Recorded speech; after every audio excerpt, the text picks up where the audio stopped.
بسم اللہ الرحمن الرحیم۔ السلام علیکم ورحمۃ اللہ وبرکاتہ۔ میری پیاری اسلامی بہنوں، آج کے ہمارے سبق کا عنوان ہے کہ اپنی ماں کو یہ 3 جملے بولنے والی لڑکی جنازے کے وقت کتیا بن گئی۔ اس نے اپنی زندگی کیسے گزاری، اس نے زندگی میں کون سے گناہ کیے، اپنی ماں کو کون سے جملے بولے جن کی وجہ سے اس کا چہرہ مسخ کر دیا گیا۔ میری پیاری بہنوں، سب کچھ کرنا اللہ تعالیٰ تمہیں معاف کر دے گا۔ تم زمین سے لے کر آسمان جتنے گناہ کرو، میرا اللہ تمہیں معاف کر دے گا۔ تم درختوں کے پتوں کے برابر گناہ کرو، اللہ معاف کر دے گا۔ یہاں تک کہ آسمان کے تاروں جتنے گناہ کرو، اللہ وہ بھی معاف کر دے گا۔ زمین کے ذروں کے برابر، ریت کے ذروں کے برابر گناہ کرو، اللہ وہ بھی تمہیں معاف کر دے گا۔ بس ایک بار اللہ کی چوکھٹ پر آ جاؤ، صرف ایک بار توبہ کرو، وہ تمہارے لیے بخشش کے دروازے کھول دے گا۔ قسم خدا کی، میرے محمد کا رب بڑا ہی کریم ہے، وہ بڑا ہی غفور الرحیم ہے۔ اس کی ذات ہر آنے والے کو ویلکم کرتی ہے۔ میری پیاری بہنوں، سب کچھ کرنا، اتنے بڑے گناہ کرنا، زمین سے لے کر آسمان جتنے گناہ کرنا، میرا اللہ معاف کر دے گا، لیکن کبھی بھی اپنے والدین کی آنکھوں میں سے ایک آنسو بھی مت نکالنا۔ اپنے بوڑھے باپ کی آنکھوں میں سے ایک آنسو بھی مت نکالنا۔ میری پیاری بہنوں، جس گھر میں بوڑھے باپ کی چیخیں فرشتے سنتے ہوں، اس گھر میں کبھی بھی رحمت کے فرشتے نہیں آتے۔ جس گھر میں والدین کے ساتھ نوکروں کا سا سلوک کیا جاتا ہو، وہ گھر جنت کا ٹکڑا کیسے بن سکتا ہے؟ جس گھر میں والدین کو دکھ دیے جاتے ہوں، اس گھر میں رہنے والے افراد زندگی خوشی کے ساتھ کیسے گزار سکتے ہیں؟ تو میری پیاری بہنوں، سب کچھ کرنا اللہ تمہیں معاف کر دے گا۔ خدا را کسی کو اتنا مت ستاؤ کہ وہ اللہ کے سامنے تمہارا نام لے کر رو پڑے۔ میری پیاری بہنوں، اگر وہ اللہ کے سامنے تمہارا نام لے کر رو پڑا تو تمہارے لیے بہت بڑا مسئلہ بن جائے گا۔ ہائے نہ ہم رہے دل لگانے کے قابل، نہ دل رہا غم اٹھانے کے قابل، ربا تیرے بندوں نے دیے اتنے غم، چھوڑا نہ ہمیں مسکرانے کے قابل۔ میری پیاری بہنوں، جب والدین روتے ہیں نا تو فرشتوں کو بھی رونا آ جاتا ہے۔ جب والدین، ماں روتی ہے، جب باپ چیختا ہے تو فرشتوں کو بھی رونا آ جاتا ہے۔ جب کسی انسان کی وجہ سے اس کے والدین بھی روئیں اور فرشتے بھی روئیں تو اللہ تعالیٰ کی طرف سے اس کے نصیب میں پریشانی، مصیبت اور دکھ تکلیف لکھ دی جاتی ہے۔ میری پیاری بہنوں، کبھی بھی کسی کو دکھ مت دینا، کسی بھی انسان کا دل مت دکھانا۔ تو یہاں پر میں تمہیں ایک چھوٹا سا زندگی بدل دینے والا ایک واقعہ سناتی چلوں۔ یہ واقعہ نافرمان اولاد کو والدین کا فرما بردار، والدین سے محبت کرنے والا، والدین کے سامنے نیچی آواز میں بات کرنے پر مجبور کر دے گا۔ میری پیاری بہنوں، ایک بوڑھی اماں لاٹھی ٹیکتے ہوئے مولوی صاحب کے پاس گئی۔ اس کی کمزور سے ہاتھ ہیں، کمزور ہاتھوں کے ساتھ اس نے ایک چھوٹی سی لاٹھی پکڑی ہوئی ہے۔ اس لاٹھی کو ٹیکتے ہوئے وہ ایک مولوی صاحب کے پاس گئی، جا کر مسجد کے دروازے پر کھڑی ہو گئی، آواز لگائی، مولوی صاحب کوئی تعویذ دو کہ مجھے یہ 3 جملے بھول جائیں، کوئی تعویذ دو کہ ان 3 جملوں کو وہ بھلا کر رکھ دیں۔ جب جب مجھے یہ 3 جملے یاد آتے ہیں تو میری راتوں کی نیند اڑ جاتی ہے، مجھے سکون نہیں ملتا، مجھے چین نہیں ملتا، میرا دل روتا رہتا ہے، میں ہر وقت انہی جملوں کی وجہ سے پریشان رہتی ہوں۔ مولوی صاحب، میں کوشش تو کرتی ہوں سونے کی، لیکن مجھے نیند نہیں آتی، خدا را مجھے کوئی ایسا تعویذ دیں کہ مجھے وہ 3 جملے بھلا کر رکھ دیں۔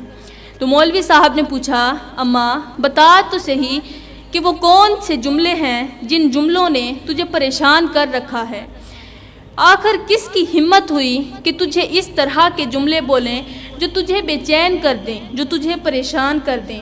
تو وہ اماں جو تھی، اس نے اپنی آنکھوں سے آنسو صاف کرتے ہوئے کہا کہ مولوی صاحب، وہ جملے کسی اور کے نہیں بلکہ میری اولاد کے دیے ہوئے ہیں۔ میری اولاد کے بولے ہوئے 3 جملے ایسے ہیں جو مجھے بھول نہیں رہے۔ تو مولوی صاحب نے کہا، اماں ماں کا دل تو بڑا ہی نرم ہوتا ہے، آپ اپنی اولاد کو معاف کر دیں۔ تو بوڑھی اماں نے اپنی جھکی ہوئی کمر کو تھوڑا سیدھا کیا اور سیدھا کرتے ہوئے کہا، مولوی صاحب معاف تو کر چکی ہوں، لیکن کیا کروں، وہ جملے دل و دماغ سے نکل ہی نہیں رہے۔ میں نے کافی کوشش کی ان جملوں کو بھلانے کی، میں نے معاف بھی کر دیا، اس کے بعد بھی وہ جملے میرے دل میں ہی ہیں، وہ مجھ سے بھلائے نہیں جا رہے۔ تو مولوی نے کہا، اماں اب اور کچھ نہیں، بس اتنا بتا دے کہ وہ 3 جملے ہیں کون کون سے۔ تو اس اماں نے روتے ہوئے اپنی فریاد سنائی، اپنی ایک چھوٹی سی درد بھری کہانی سنائی۔ یہ درد بھری کہانی پتھر دلوں کو بھی موم کر دے گی۔ میری پیاری بہنوں، وہ بوڑھی اماں رو کر کہنے لگی، مولوی صاحب میں ایک چھوٹی سی جھونپڑی میں رہتی ہوں، ٹوٹی سی جھونپڑی ہے، اگر اس میں تیز آندھی آ جائے تو میں پریشان ہوتی ہوں، اگر بارش آ جائے تو اس کے اندر پانی ٹپکتا ہے۔ ایک پرانی سی خستہ حال جھونپڑی ہے جس کے اندر میں رہائش پذیر ہوں۔ میں نے اپنی اس پرانی جھونپڑی کو نہیں چھوڑا، اور میرے 3 بیٹے بھی ہیں۔ وہ تینوں بیٹے اپنے عالیشان گھروں میں رہتے ہیں، ان کے پاس عالیشان گھر ہیں، بنگلے ہیں، وہ انہی میں رہتے ہیں اپنی فیملی کے ساتھ، کوئی مجھ سے میرا حال تک نہیں پوچھتا۔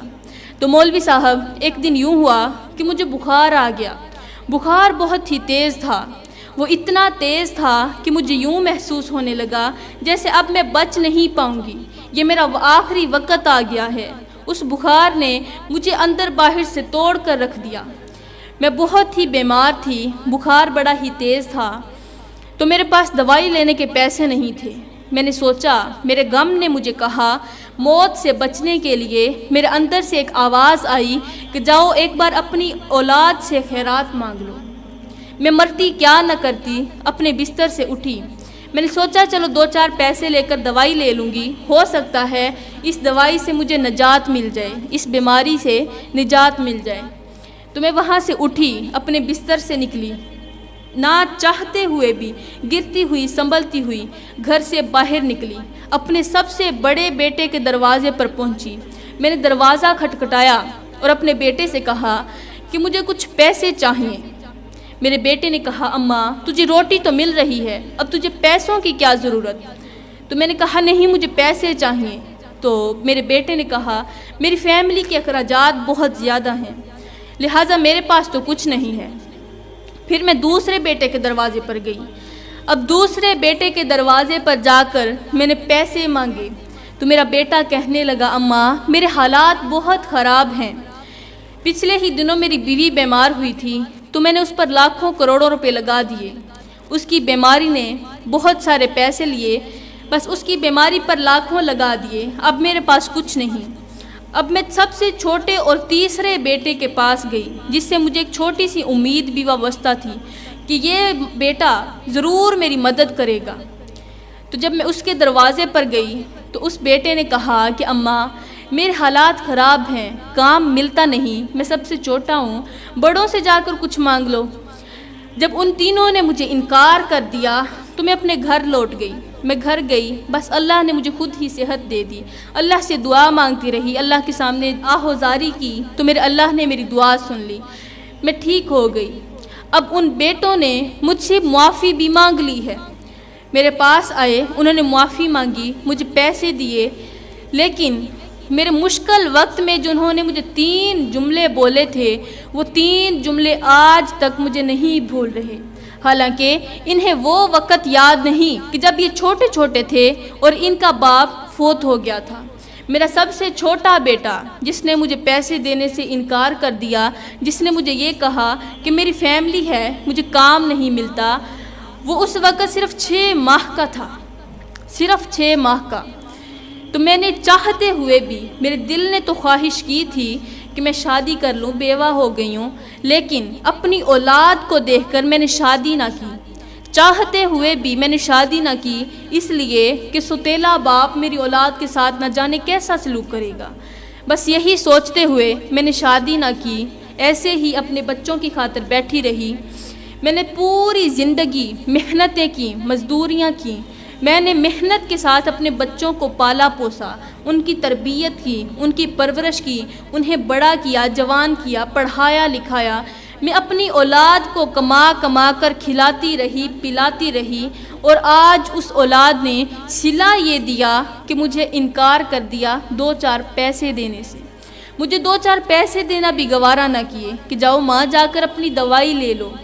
میں نے ان کی خاطر اپنی پوری زندگی برباد کر دی، اپنی جوانی ان کے نام کر دی، میں نے اپنا بڑھاپا ان کے نام کر دیا، اور یہ مجھے 2-4 پیسے نہ دے سکے۔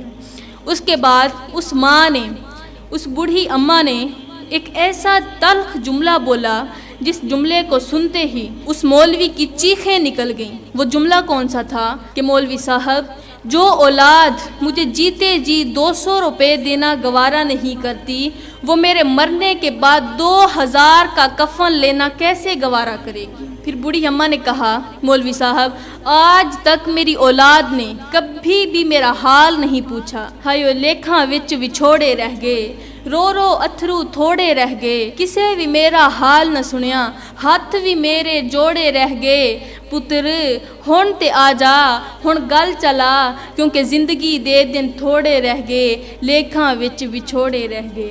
تو میری پیاری بہنوں، اب چلتے ہیں اپنے سبق کی طرف کہ عورت جو تھی، جو لڑکی تھی، اس نے اپنی ماں کو وہ کون سے 3 جملے بولے تھے جن کی وجہ سے اسے دردناک عذاب ملا۔ تو میری پیاری بہنوں، ایک عورت کا انتقال ہوا، خوبصورت لڑکی کا انتقال ہوا، وہ بڑی ہی حسین و جمیل تھی، خوبصورت تھی، حسن کی ملکہ شہزادی تھی، اس کا انتقال ہوا۔ اس کے عزیز و اقارب نے اسے غسل کفن دیا، غسل کفن دے کر وہ اس کا جنازہ لے کر قبرستان کی طرف جانے لگے۔ ابھی وہ قبرستان کی طرف جا ہی رہے تھے کہ رستے میں انہوں نے اپنی آنکھوں سے دیکھا کہ جس چارپائی پر میت پڑی ہوئی تھی، جس پر لاش پڑی ہوئی تھی، اسی چارپائی پر لاش کی جگہ ایک کتا نما عورت بیٹھی ہوئی ہے۔ اس کا چہرہ مسخ ہو چکا تھا، اس کا سر جو تھا وہ جانوروں جیسا اور دھڑ انسانی تھا، انسانی دھڑ اور جانوروں جیسے سر کے ساتھ ایک عورت اس کے اوپر لیٹی ہوئی تھی، اس کا چہرہ مسخ ہو چکا تھا۔ جب لوگوں نے یہ منظر دیکھا تو وہ دیکھ کر ایک بار دنگ رہ گئے، ان کے پیروں تلے زمین نکل گئی کہ آخر اس لڑکی نے کون سے گناہ کر دیے جن گناہوں کی وجہ سے اس کا چہرہ ہی مسخ ہو گیا۔ اس کے بعد وہ بڑی ہی مشکل کے ساتھ اسے قبرستان لے کر گئے، اس کی تدفین کرنے لگے تو قبر کے اندر 5 سانپ بیٹھے ہوئے تھے۔ جیسے ہی انہوں نے میت کو اندر رکھا تو وہ سانپ اسے ڈنگ مارنے لگے۔ لوگوں نے بڑی کوشش کی اسے ہٹانے کی، مگر وہ سانپ کہیں نہ گئے۔ خیر اس کی تدفین کر دی، انہی سانپوں کے ساتھ دفن کر کے وہ لوگ گھر آ گئے۔ اب اس کی ماں سے پوچھنے لگے کہ اے اماں، ہمیں اتنا بتا کہ تیری بیٹی نے آخر ایسے کون سے گناہ کیے تھے، اس نے اپنی زندگی کیسے گزاری تھی، زندگی میں تیری کون سی نافرمانیاں کی تھیں جن کی وجہ سے آج اس کا چہرہ مسخ کر دیا گیا۔ تو اس ماں نے کہا کہ اے لوگو، میں تمہیں بتانا تو نہیں چاہتی تھی، چونکہ وہ میری بیٹی تھی، میں اسے بڑی محبت کرتی تھی، اس لیے اس کا عیب تمہارے سامنے ظاہر نہیں کرنا چاہتی تھی، اس کا عیب فاش نہیں کرنا چاہتی تھی، لیکن آپ نے اس کا جب عذاب دیکھ ہی لیا، اسے عبرت کا نشانہ بنتے ہوئے دیکھ ہی لیا، تو اب تمہیں بتا ہی دوں کہ وہ کون سے گناہ کرتی تھی۔ اس کے بعد اس عورت نے کہا کہ یہ میری جو بیٹی تھی نا، جو ابھی فوت ہوئی ہے، یہ خوبصورت تھی، یہ اپنے چہرے کا خوب بناؤ سنگھار کر کے گھر سے باہر جاتی تھی، غیر محرم مردوں کو اپنا ننگا چہرہ دکھاتی تھی ان کی توجہ حاصل کرنے کے لیے۔ تو جب یہ باہر جاتی، میں اسے روکنے کی بھرپور کوشش کرتی تھی۔ جب میں اسے روکتی تو یہ مجھے آگے سے کہتی کتے کی طرح بکواس مت کیا کرو، کتے کی طرح مت بھونکا کرو۔ مجھے لگتا ہے یہ جو مجھے کتے کی طرح بار بار کتے کی طرح بولتی تھی، یہی جملے جو تھا، اسی جملے کی وجہ سے آج اسے دردناک عذاب دیا گیا ہے، آج اسے انسان سے جانور بنا دیا گیا ہے۔ اس کے بعد اس عورت نے کہا کہ اس کا دوسرا جملہ، میری بیٹی، جب میں اسے سمجھانے کی کوشش کرتی تو میری بیٹی مجھے ایسا جملہ بولتی تھی جو میرے دل کو چکنا چور کر دیتا تھا، جو میرے دل کو بہت زیادہ تکلیف دیتا تھا، مجھے درد دیتا تھا، وہ مجھے میرا دل دکھانے والا جملہ بولا کرتی تھی۔ اس کے بعد اس نے کہا کہ اس کا تیسرا جملہ، وہ مجھے ہر وقت گالیاں دیتی رہتی تھی، مجھے برے بھلے جملے بولتی رہتی تھی، لیکن میں ماں ہو کر اس کے تمام جملوں پر صبر کرتی رہی۔ آج اس صبر کا صلہ یہ ملا کہ اللہ تعالیٰ نے اسے لوگوں کے سامنے عبرت کا نشانہ بنا دیا۔ تو پیاری بہنوں، کبھی بھی اپنے والدین کو دکھ مت دینا، کبھی بھی اپنے والدین کا دل مت دکھانا۔ اگر تم نے اپنے والدین کا دل دکھایا، اپنی بوڑھی ماں کا دل دکھایا، اپنے بوڑھے باپ کا دل دکھایا، تو یاد رکھنا اللہ تعالیٰ تمہیں کبھی بھی معاف نہیں کرے گا، وہ تمہیں دردناک عذاب میں مبتلا کرے گا۔ تو میری پیاری بہنوں، میں دعا کرتی ہوں کہ اللہ تعالیٰ ہمیں ان 3 گناہوں سے بچنے کی توفیق عطا فرمائے، اللہ تعالیٰ ہمیں اچھی نصیحتوں پر عمل کرنے کی توفیق عطا فرمائے، اللہ تعالیٰ ہمیں صراط مستقیم پر چلنے کی توفیق عطا فرمائے۔ آمین ثم آمین، وما علینا الا البلاغ المبین۔